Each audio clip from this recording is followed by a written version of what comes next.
Yo fui ese domingo a Quibón con algunos amigos más. Yo era un niñito de 12 años. Yo tenía 13 años, Moina 14. Con unos amigos y con mi hermano, casi todos los días íbamos a la playa Positos de tarde. Estábamos en mi casa y decidimos ir a tomar un helado. Y ese era un día de mucho calor. Un domingo precioso, un 14 de noviembre precioso. Nos fuimos caminando por la Rambla hasta que llegamos a Quibón, estaba lleno de gente. Decidimos ir a ver el espectáculo. Íbamos conversando. No teníamos idea de nada de lo que estaba pasando. Creo que tocaba la banda Armada también ahí en la playa. Rescató un hombre del agua con estos helicópteros. Luego también hizo una demostración de transportar un cañón. Y como si fuera un sueño, hasta ahí recuerdo que estaban los helicópteros gigantes. Mi hermano y mi amigo se quedan abajo y yo subo. Y en media hora la segunda acción fue el jeep. Y en ese momento lo único que vimos, que puedo contar, es que se nos venía todo encima.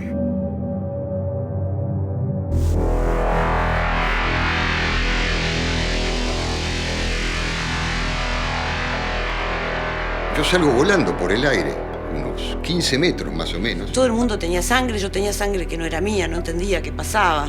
Yo deliraba y decía cómo iba a llevar mi portafolios a la escuela con una mano sola. Yo todavía sigo esperando que alguien venga y me explique por qué fue lo que pasó, porque a nosotros nos arruinó la vida. El caso fue secreto militar y estuvo guardado en cajones del Ministerio de Defensa, todos los peritajes, un fraude real de los peritajes. Hoy ya a esta altura ha pasado 30 y pico de años de esto. 30, no, 40 años de esto.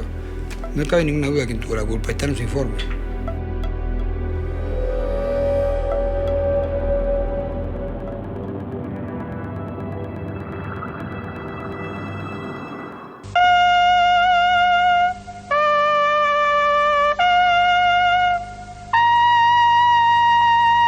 La Escuela Militar forma oficiales del Ejército Nacional, con un futuro cierto al servicio de la patria.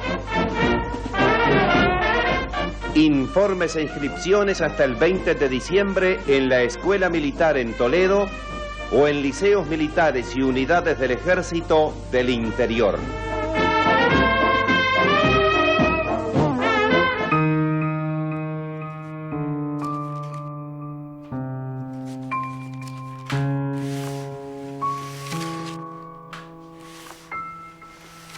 Miren esto.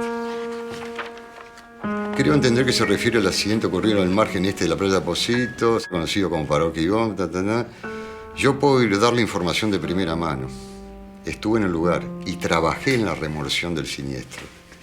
En ese entonces pertenecía a la Armada. Siento curiosidad por su interés en este asunto, pero no me interesa su dinero. Si desea hablar conmigo, puede llamar al 09 43 55 84. No deseo participar de entrevistas o reuniones múltiples. Solo hablaré con usted a solas. Yo me había hecho pasar por un escritor. Esta es una de las contestaciones que tuvimos, pero eso es una cosa, no contestamos ninguna. ¿Sabes por qué? Para nosotros todos los que nos contestaban eran de la Armada. Y tuve un poco de miedo, ¿viste? En ese momento. Nosotros en principio, un abogado americano se acercó a nuestros padres, recuerdo en el año 74, que vino a Montevideo y bueno, ahí comenzamos una demanda en Estados Unidos. Un abogado norteamericano, Kenneth Heller, que se dedica a buscar accidentes graves en diferentes partes del mundo, pero que estén involucrados máquinas norteamericanas, ya sea barcos, aviones, lo que fuera. La mayoría de las personas, lógicamente, firmamos los papeles de inicio del juicio en Estados Unidos contra la United Technology Company, que era la compañía que diseñó los helicópteros Sikorsky.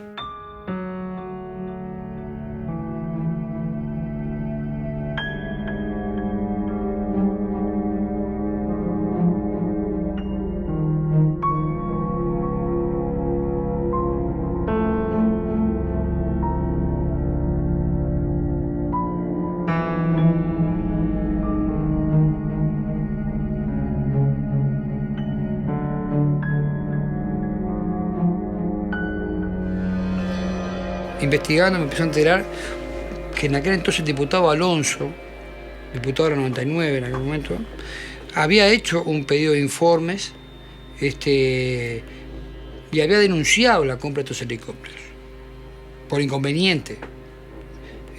Y no solo eso, había pedido a la comisión investigadora. Yo tengo inclusive acá el diario de sesiones de la Cámara, en aquel momento donde el diputado Alonso trae un informe muy detallado. Pero además el diputado Alonso pide que se forme una comisión investigadora sobre este tema. Se denuncia que la compra se estableció en Estados Unidos, en la Embajada Uruguaya, sin que participara ninguno de los organismos que tienen que tener control sobre ese tipo de cosas, sin aprobación del Parlamento, sin aprobación de las autoridades. Es decir, acá entramos dentro del margen de lo que no está previsto en los reglamentos. Es decir, no es esta la forma como se hace una compra. Y supongo que la época se sabría bien este tipo de cosas. Es decir, acá hay una irregularidad fuerte. Previamente, inclusive, creo que estos helicópteros o modelos de estos helicópteros habían sido ofrecidos a Fuerza Aérea. Fuerza Aérea había rechazado. No olvidemos que estos helicópteros eran helicópteros que venían de la época de la guerra de Vietnam. Eran helicópteros que, de las primeras épocas, helicópteros con motor de pistón, que ya se habían dejado de usar tanto, o se estaban dejando de usar ya tanto en la parte de aviación, tanto en la parte de helicópteros como de aviones. Y ya en aquel momento los que estaban ingresando al mercado, que eran los más confiables, eran los helicópteros a turbina, que son inclusive los que hoy vemos acá todavía que tiene Fuerza Aérea. Es más, la Fuerza Aérea por las mismas épocas creo que compra helicópteros justamente del modelo diferente. Que bueno, digamos que para el caso era el último modelo, y esos helicópteros eran muy nuevos, y entonces dejaba un poco a la Marina un poco como un escalón detrás. Por un lado uno dice, bueno, son herramientas importantes en el caso de emergencias, en el caso, por ejemplo, de llevar rápidamente auxilio a una región que haya quedado aislado por una inundación, o incluso tratar de rescatar personas, en fin, es una herramienta, el helicóptero en sí mismo es una herramienta muy útil. Ahora, ¿qué sentido tenía comprar allí dos helicópteros, digamos, más allá del hecho de que uno diga, bueno, pero ya la Fuerza Aérea tiene helicópteros, y si se necesita para alguno de los elementos que dije al principio, ya hay quien recurra. Acá, además del tema de que, bueno, la necesidad de equipar la Marina, etcétera, hay que encontrarle también explicación al siguiente elemento. ¿Por qué helicópteros que tenían ya más de 15 años de antigüedad podía ser un refuerzo para el equipamiento de la Marina? Uno que dice, bueno, si se va a gastar ese dinero en ese equipamiento, uno supone, bueno, con esto la Marina tiene equipamiento para 15 años. Bueno, pero esos helicópteros ya tenían 15 años. La Sikorsky no lo fabricaba más. En 1969 salieron de servicio en Estados Unidos. En 1974 lo sacó de servicio Brasil a los que tenía. Es decir, ya no se conseguían repuestos. Y eran helicópteros que, lógicamente, presentaban fallas técnicas. Una de las fallas que presentaba el helicóptero era la falla en el gancho que sujetaba a cualquier elemento de carga, ¿verdad? Porque eso después me entero con los años, en los Estados Unidos mismo, que al año siguiente de haber diseñado esos helicópteros, rediseñan el sistema de gancho para sujetar o soltar la carga en el caso, porque como eran helicópteros de guerra y a veces había necesidad de soltar la carga de apuro, ¿verdad? Y eso desde el propio comando de helicóptero, con un botón se activa una señal eléctrica sobre una solenoide que tiene el gancho y el gancho se abre.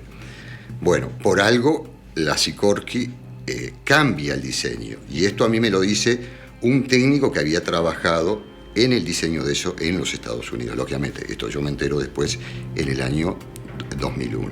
Pero además es sintomático, porque en una parte de toda la cuestión de la investigación que la Cámara hace y todo, la Cámara Representante hace y todo, surge una cláusula que estaba en el contrato de la compra de los helicópteros, en donde, que está acá inclusive, como nota, dice: los 2 helicópteros de Marra que estamos hablando, ofrecidos anteriormente, serán transferidos en las condiciones en que estén, esto entrecomillado, ¿dónde están? Y cierra comillas, en el lugar de almacenaje. El gobierno del Uruguay indemnizará y quedarán exentos de responsabilidad el gobierno de los Estados Unidos y sus agentes, funcionarios y empleados por toda reclamación surgida, directa o indirectamente por causa de lesiones o muerte de personas o pérdida de material, bla, bla. Quiere decir,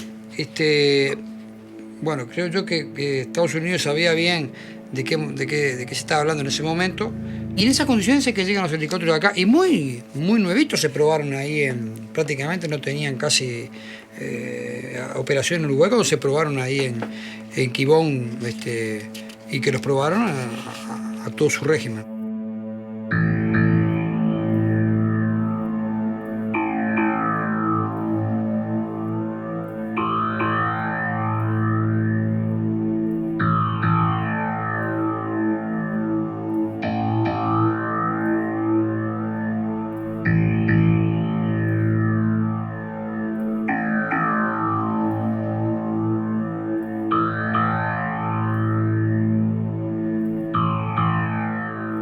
Esa comisión investigadora finalmente no recibe el voto conforme y no se forma.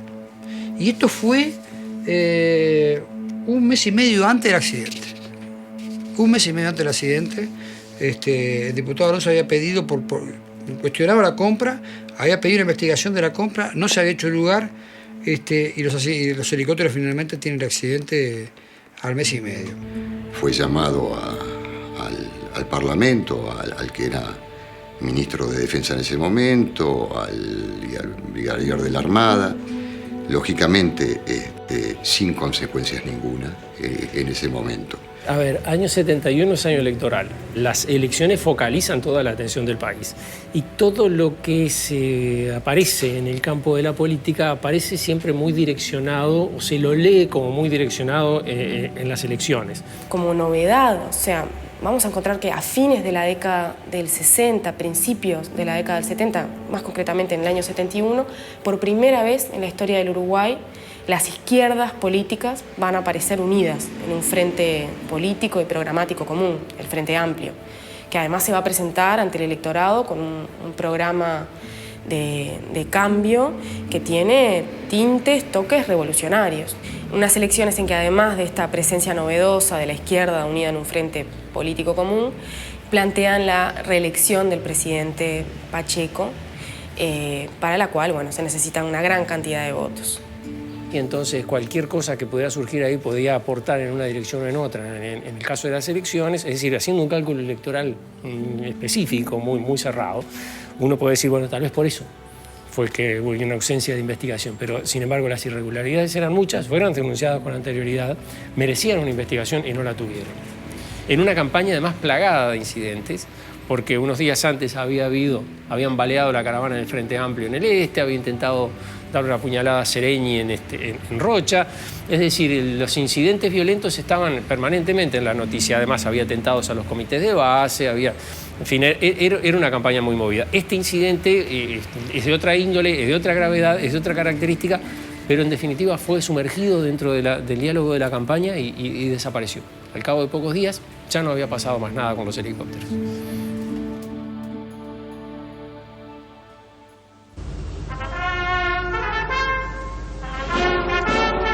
Aquí, este miércoles, el pueblo oriental junto a las autoridades nacionales rendirán su homenaje a los caídos en la lucha contra la sedición.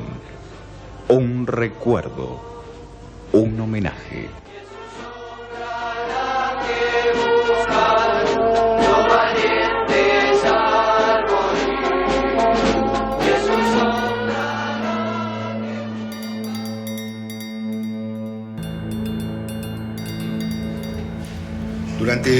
Durante 5 o 6 largos años mi padre buscaba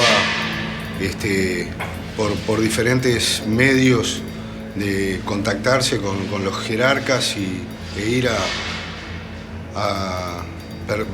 a las entrevistas y más que entrevistas era ir a reclamar y a pedir apoyo y una indemnización digna. Mientras estuve internada al principio, no sé, unos días después fue una persona de la Armada a hablar, a ver cómo interiorizarse. Se enojó un poco porque lo hice correr delante del televisor, yo estaba viendo una novela y medio que se enojó y nunca más fue. Nunca más nos hablaron, nunca más nadie nos llamó, nunca más nos dijeron ni perdón ni nada. Pero el Estado uruguayo, en el año 74 o 75 creo que fue, con la firma de Bordaberry, emite un comunicado de que por el accidente se iba a indemnizar a los familiares de los fallecidos y a algunos de los heridos. A muchos nos causó estupor porque se indemnizó a algunos y a otros no. Sobre todo los que estábamos registrados ya como heridos, en diferentes medidas, lógicamente, de ese accidente. Así que fue un poco a la marchanta las indemnizaciones. No hubo peritaje, no hubo una evaluación de seguros de ningún damnificado. Tomaron una decisión de decir, bueno, a esta persona le vamos a dar tanto y a este ¿cuánta plata hay en la contaduría? Hay tanto, bueno, a él, ¿qué le pasó? Tal cosa, bueno, vamos a darle 5 millones. Bueno, en aquel entonces una cifra de 7,5 millones de pesos, que era el valor de un escarabajo, un modelo de trabajadores en Brasil, valía eso. Se hablaba de millones de pesos, pero lógicamente después se sacaron varias veces los ceros. Tú sos el causante de un accidente de autos porque te pasás con la luz roja, le pegás a otro, lo rompés todo y lo matás, y el que le fijás la indemnización al otro sos tú, que fuiste el que cometiste el error. Bueno, así fue como se trabajó con las víctimas. Hoy sería absolutamente incomprensible. Solamente se comprende en el contexto de lo que se estaba viviendo en aquel momento. Recuerdo a mi padre decepcionadísimo, bueno, cuando el viejo decidió hacerle un juicio al Estado en ese entonces, porque era muy difícil tomar esa decisión. Intentar demandar al Estado o a la Armada era seguro que ibas a desaparecer, y en ese entonces mi padre no era militante de ningún partido político específico, pero tenía tendencias socialistas, por lo tanto estaba condenado a que le pasara algo. Fue una advertencia de él a la familia, dijo, bueno, sí, voy a tomar esta decisión. Cuando tomó esa decisión habló con 3 abogados y nada, se tiraron para atrás, dijeron, Forteza, si nosotros hacemos esto, va a pasar algo muy malo, y en ese entonces estaba muy incandescente la situación en este país.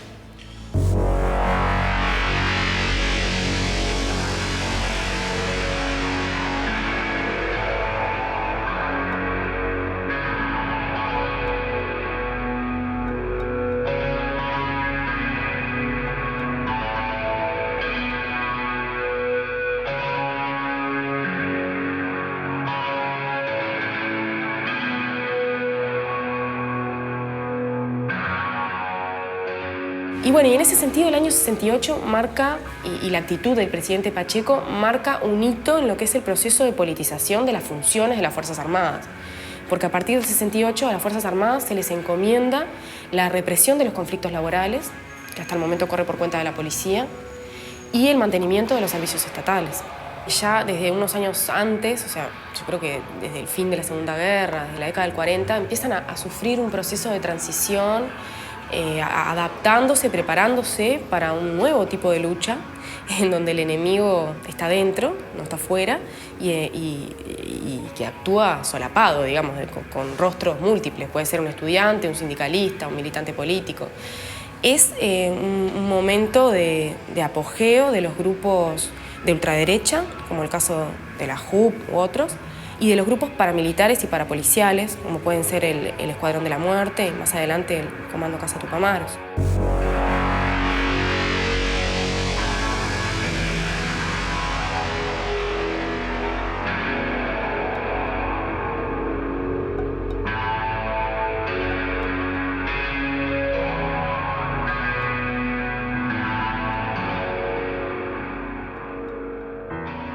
El 9 de septiembre, 3 días después de una fuga masiva de detenidos en el penal de Punta Carretas, se fugan 111 personas, de las cuales 106 son integrantes del Movimiento de Liberación Nacional Tupamaros. Bueno, después de que ocurre esa fuga masiva, 3 días después, el presidente Pacheco encomienda la lucha antisubversiva a las Fuerzas Armadas y rápidamente crea también las fuerzas conjuntas, ¿no? O sea, por un lado se establece la Junta de Comandantes en Jefe y las fuerzas conjuntas, es decir, la colaboración en esta lucha entre Fuerzas Armadas y policía. Hay presos políticos, hay detenidos sin juicio, hay lugares como el Centro General de Instrucción de Oficiales de la Marina que tiene detenidos, igual que la Escuela de NERS tiene mujeres detenidas. Entonces, digamos, es una situación compleja en cuanto a que la política está un poco a mitad de camino entre lo que sería la normalidad de cualquier elección y la especialidad de esta elección. Había gente que había perdido la familia, otra gente que le habían mutilado seriamente familiares directos, otros que habían sido mutilados ellos mismos, y no tenían dónde ir a expresarse, quién iba a ir contra los militares en aquella época. Era imposible. Y me acuerdo que eso fue lo último que mi padre intentó, hacerle un juicio al Estado porque no habían oídos para nada. Hasta que yo cumplí la mayoría de edad. Cuando cumplí la mayoría de edad, tuve una decisión en mi casa de que yo tenía que cumplir ser útil en alguna medida y bueno, la única esperanza de poder continuar perseverando, pero desde otro ángulo, fue trabajar en la Armada con un puesto absurdo que nos dieron, o sea, como forma de pago me daban trabajo. Eso no existe en ningún lugar.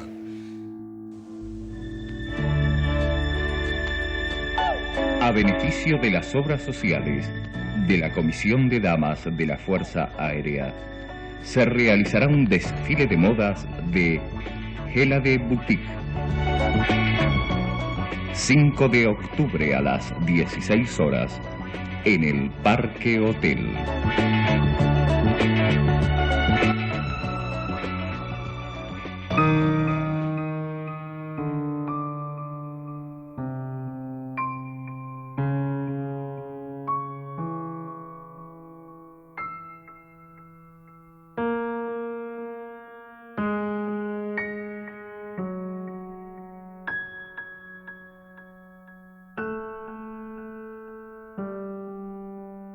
pasaron muchísimos años y en el año 90 un día recibimos la noticia que se reabre la causa.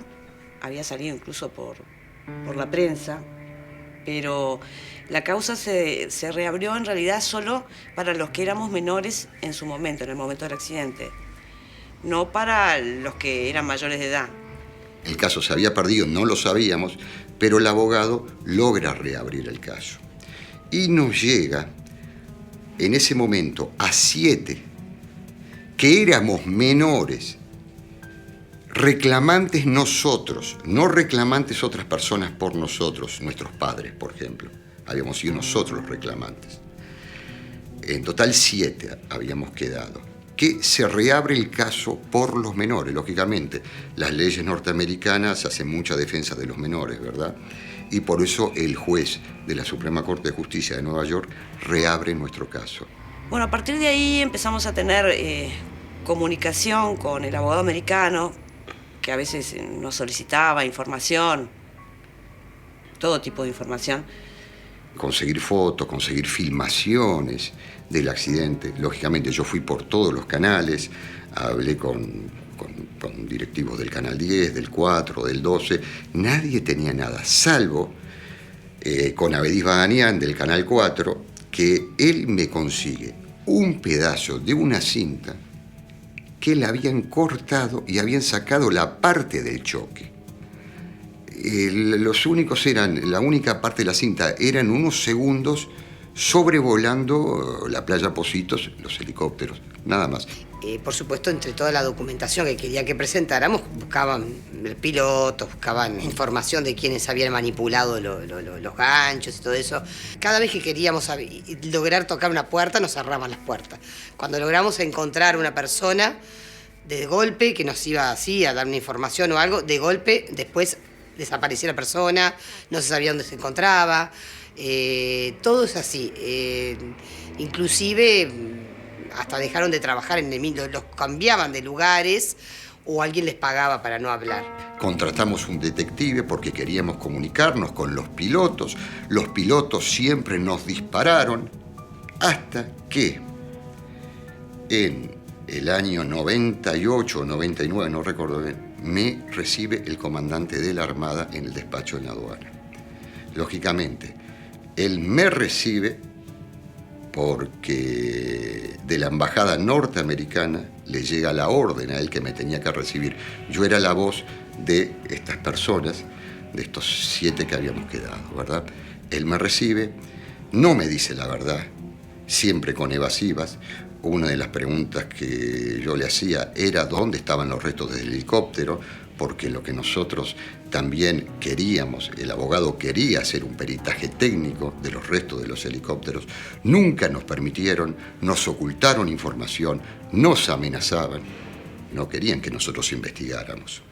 En fin, presentamos todo lo que debíamos presentar ante un posible juicio y en el año 2001 fuimos a Nueva York y ahí nos presentamos en la Corte de Estados Unidos. Es decir, para el juicio no, para la instancia previa que se llama la deposición, ¿verdad? Que es si un juez amerita, si hay causa o no para el juicio final con todo el jurado como se conoce en Estados Unidos. Allá en Estados Unidos nos hicieron todo tipo de exámenes médicos, estuvimos con psicólogos, psiquiatras, pasamos un mes. Pasamos por muchas ahí, porque una persona muy especial, quería que mintiéramos, entonces no nos dejaba prácticamente de momento hablar y tan es así que después lo sacaron de un abogado, ¿no? Además era un personaje con su vestimenta. Hasta nos metieron policías en el momento que estábamos nosotros declarando, porque él se sentaba tan cerca y nos decía que dijéramos, para que dijéramos cosas que él quería, que hasta nos pusieron policías y todo, nos hicieron... Fue realmente una etapa bastante difícil para nosotros. A todo eso, cuando estamos allá, la empresa quiso hacer un arreglo con el abogado. El abogado no quiso hacer el arreglo. El arreglo, lógicamente, hubiese sido muy importante para nosotros, porque eran cifras millonarias en dólares. pero lógicamente el abogado se jugaba al juicio porque era más importante. Pero el abogado también, si perdía, no le importaba mucho porque él a su vez había asegurado el juicio con una compañía aseguradora de Inglaterra. Nosotros le escuchamos una conversación a él hablando con la compañía de seguros un día dentro de un sanatorio en los Estados Unidos.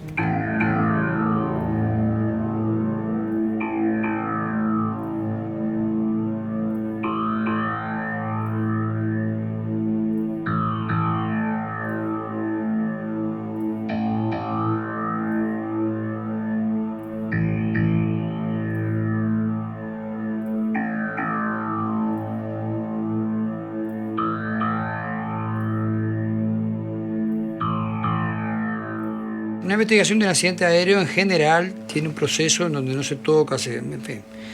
Los restos de los helicópteros que cayeron, yo no me acuerdo si serían las 4 o 5 de la tarde por ahí, ese día cayeron, al otro día de mañana ya habían sido levantados e inclusive se había desparramado, si yo no me equivoco mucho, pero surge de la foto de los diarios de la época, de pedregullo ya en el lugar y bueno, no quedaba mucha cosa para hacer. Yo no sé si la Armada investigó ni a qué conclusión llegó, porque de eso no aparece nada.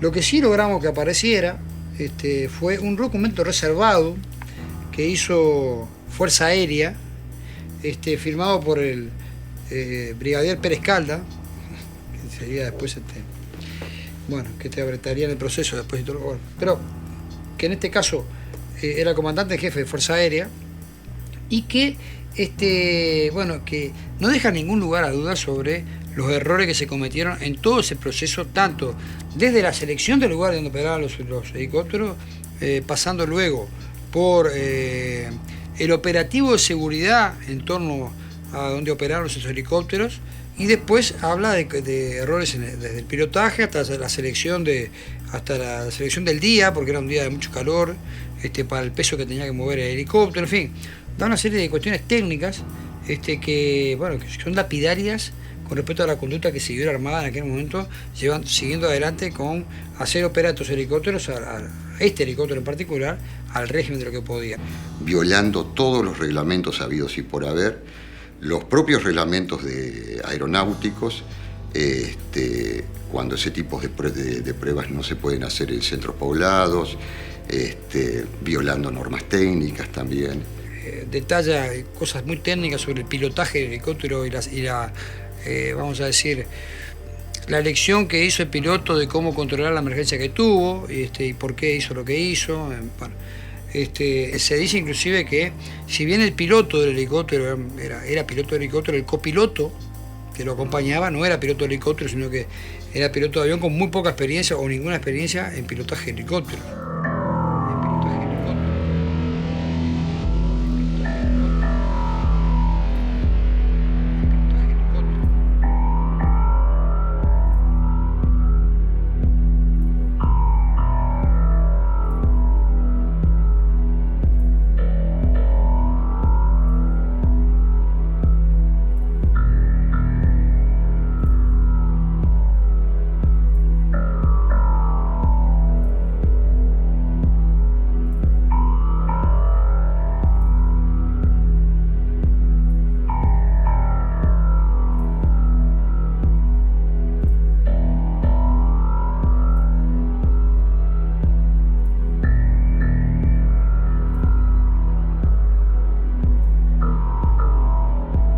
La situación en abril del 72, cuando se presenta el informe, era lo menos indicado como para empezar a revolver algo que había ocurrido 6 meses antes. El año 72, quizás como el 68, pero con un grado de violencia política mucho más alto, es un año de esos que tiene que haber quedado en la memoria de los contemporáneos como un año sangriento, ¿no? No en vano hay un artículo, que yo siempre lo recuerdo, de Chiflet en Marcha a fin de año, refiriéndose al 72 como el año de la furia, ¿no?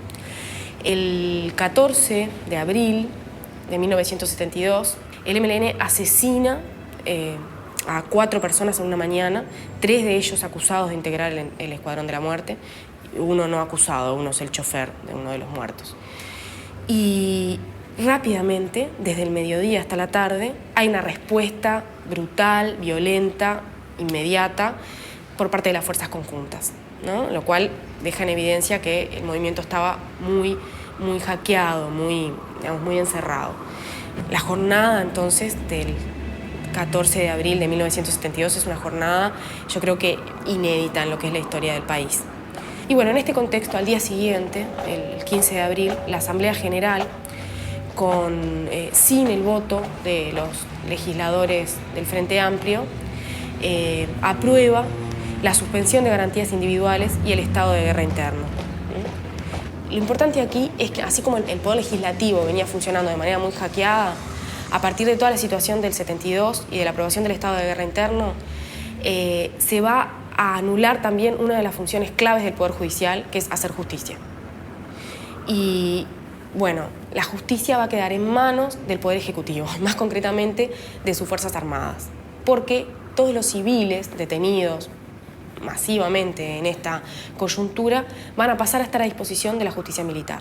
Y la justicia militar es originariamente está compuesta por una serie de códigos y de leyes que están previstos para regir la vida castrense, la disciplina, la vida en los cuarteles. O sea, la justicia militar no tiene jueces, carece de imparcialidad, carece de independencia.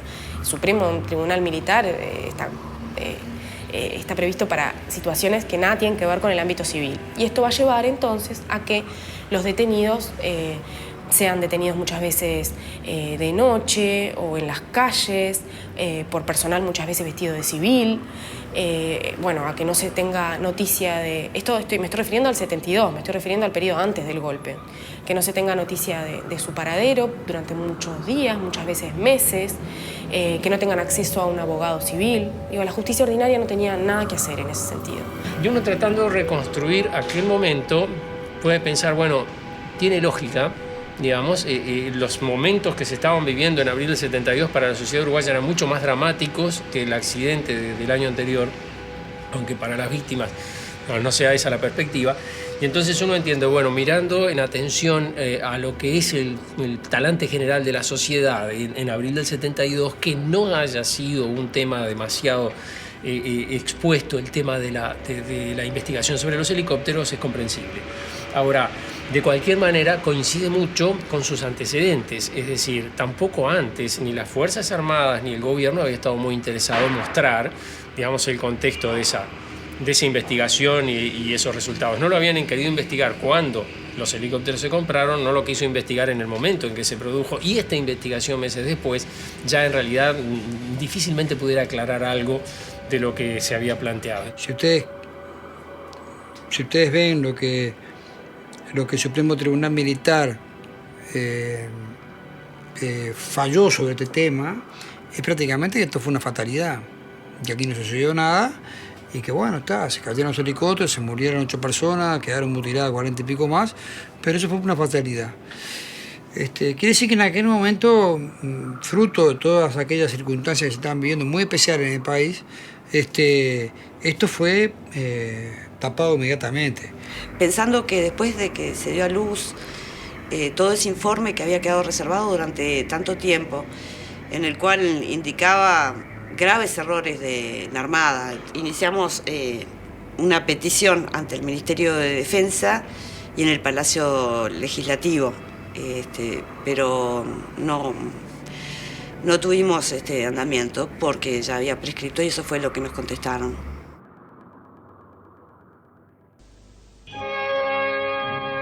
El operativo copamiento de la ciudad de Pando, llevado a cabo por los terroristas, fue desbaratado por la acción coordinada de las fuerzas de la ley.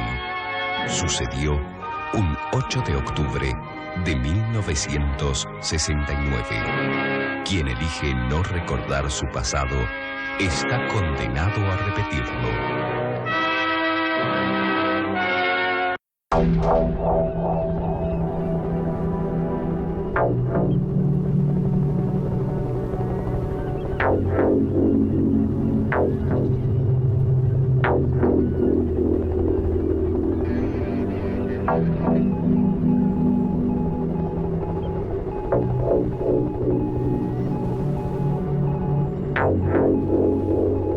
Con unos amigos y con mi hermano, casi todos los días íbamos a la playa Pocitos de tarde.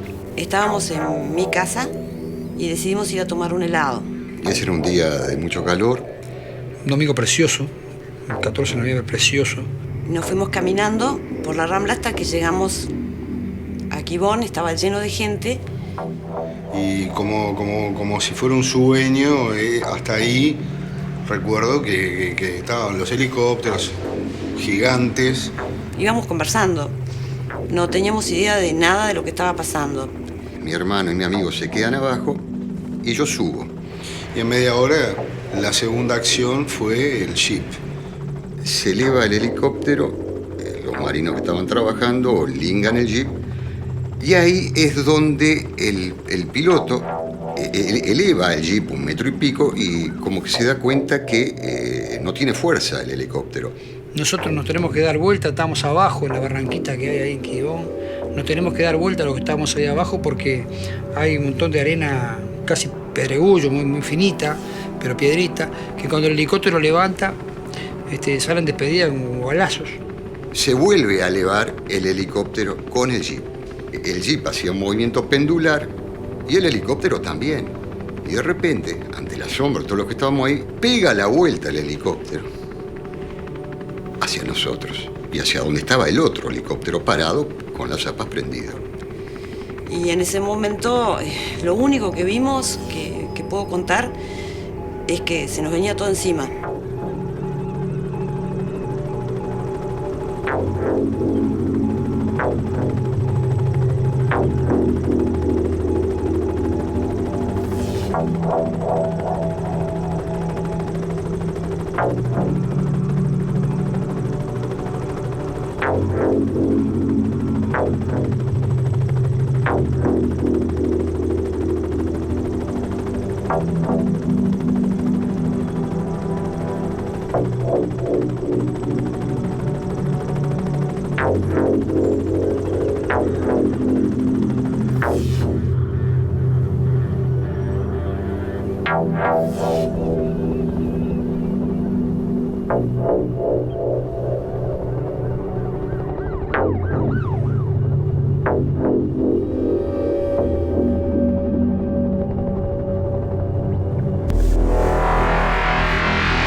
El jeep choca contra el terraplén, se desprende el jeep, cae arriba de una muchacha y la mata. De repente siento que el viento o el remolino que produjeron las aspas me eleva. Yo salgo volando por el aire, unos 15 metros más o menos, volando así literalmente, y caigo entre las ruedas del helicóptero que estaba parado. A mí me tiró algo como 2 metros. Cuando me paré la vi a Moina toda herida, tenía toda la pierna cortada, con pedazos de carne que se le iban cayendo. Todo el mundo tenía sangre, yo tenía sangre que no era mía, no entendía qué pasaba. Como adolescente que era, me quedo como congelado mirando lo que pasó. Mi otro compañero, el otro compañero que iba conmigo, se tira al agua. Las aspas no se veían, se sentía el silbido, y ahí es donde yo veo que los 3 marinos, veo las cabezas por un lado y de repente caen los cuerpos. Al niño, cuando lo corta al medio prácticamente. Después veo otro muchacho que le corta la cabeza a esta altura. Y observo a lo que era la compañera de él, ¿verdad? Que la cara de espanto, no le salía el grito. Me reanimaron ahí y yo no recuerdo que intentaban reanimar en la ambulancia. La única ambulancia que había fue los datos que yo tuve, que viajé yo. Bajan los pilotos hasta que se prende fuego el helicóptero. Ahí me ataca como un pánico, miedo a la explosión del helicóptero. Salgo corriendo para el lado de Posito, vamos a decir. Pero mi desesperación era porque sabía que donde había caído el jeep estaba mi hermano y mi amigo. Yo deliraba y decía cómo iba a llevar mi portafolios a la escuela con una mano sola, o sea, por lo tanto que en mi introspección o retrospección yo intuía de que ya me había amputado un brazo, algo me había pasado grave, ¿no? Como a los 100 metros me encuentro con ellos. Ellos me ven de abajo, suben y bueno, nos abrazamos. A todo eso era un caos. El miedo que tenía, seguí corriendo y me acuerdo perfectamente que no terminé de correr hasta que llegué al otro lado de la playa. Y en el medio me paraba con un grupo de gente que miraban y decía, ojo que va a explotar, ojo que va a explotar. Estábamos a altura ya como 1 kilómetro del lugar. A Moina se la llevaron, un señor que pasó particular, recuerdo que se la llevó, yo me quedé ahí, me empecé como a marear y reaccioné de repente como pude y hasta que llegué caminando acá a mi casa. Lo único que puedo recordar es sangre, escenas espantosas y bueno, fue todo en un segundo.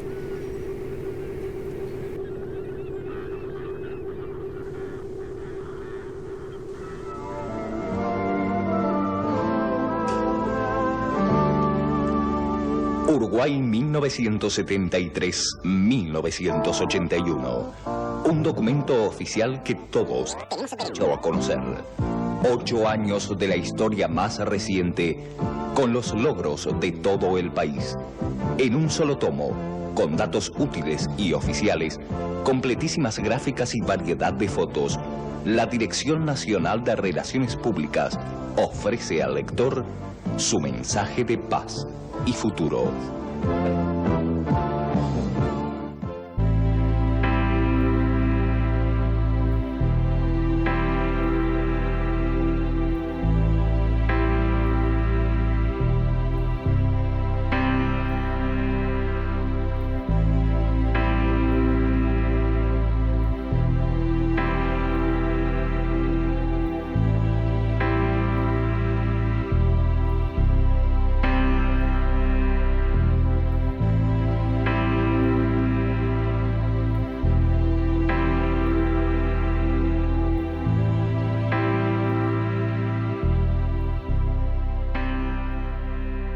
En ese momento sí me cambió la vida. Y yo creo que hasta el día de hoy, por determinadas consecuencias que a mí me quedaron de ese día. Después que me dieron de alta, bueno, no había opciones, tuve que aprender a escribir con la otra mano, porque gracias a la exigencia de mi padre, debo agradecerle que él me trató como si fuera normal, como si todo hubiera sido normal, pero el tema del tapete siempre era qué va a pasar con Alberto y claro, y yo era un niño que quizás precisaba contemplación o una especie de mimos, ¿no? Y no había lugar a eso. Mi padre fue duro e intentó de que yo fuera fuerte y pudiera por lo menos asumirlo con responsabilidad. Bueno, ahí anduve por la vida con una campera por los hombros, con un trauma que hoy por hoy lo superé en cierta medida, pero tuve 11 largos años con una campera por los hombros, disimulando que me faltaba un brazo, pero era muy absurdo porque en verano yo andaba con una campera por los hombros y no quería que me vieran, obviamente, así, ¿no? Durante meses yo no podía dormir de noche, tenía pesadillas. En aquella época también no era común los psicólogos ni nada de eso, ¿verdad? Yo siento ruido de un helicóptero y me causa, cierto, en ese momento lo mismo que subir a los aviones. Yo cuando tuve que viajar a Estados Unidos por el tema del juicio a la compañía fabricante de los helicópteros, cuando llegué con una crisis de pánico y en un estado de shock llegué al aeropuerto de Carrasco. Después de que pasó el accidente, nuestras vidas cambiaron. Y estoy segura que no, de repente, en varias maneras no fueron como yo hubiera querido antes de ese accidente. Yo tenía 13 años y cuando ocurrió el accidente me creó una inseguridad y la verdad que la pasamos muy mal. Entonces lo menos que espero es una disculpa. Y una compensación económica también. Porque mis padres gastaron mucha plata en hacerme terapia durante años, en remedios, y bueno, yo también espero una compensación económica y creo que a Moina también le corresponde. Lo que pasa es que siempre dentro de las desgracias siempre hay un milagro, como yo digo, y hay algo bueno. A mí también fue que era un domingo y en los sanatorios nunca hay médicos, ¿no es cierto? Pero me llevaron y había justo el mejor cirujano plástico de Montevideo. Estaba operando particular una persona ese momento, ese día, en el sanatorio. Y cuando me pasaron para cortarme la pierna, fue cuando el cirujano dijo, ay no, a ver, déjeme ver. Y él fue quien me recuperó la pierna. Yo tengo la pierna hoy. Si no hubiera estado, quizás hoy no la tendría la pierna. Oh, hay un montón de versiones. Desde que estuvieron tirados en una base de Laguna del Sauce, hasta que estaban en La Paloma, y yo tengo una versión que me parece, nada más que se desprendieron de ellos y lo tiraron al agua. Me parece que puede ser la más, no sé, la más verosímil.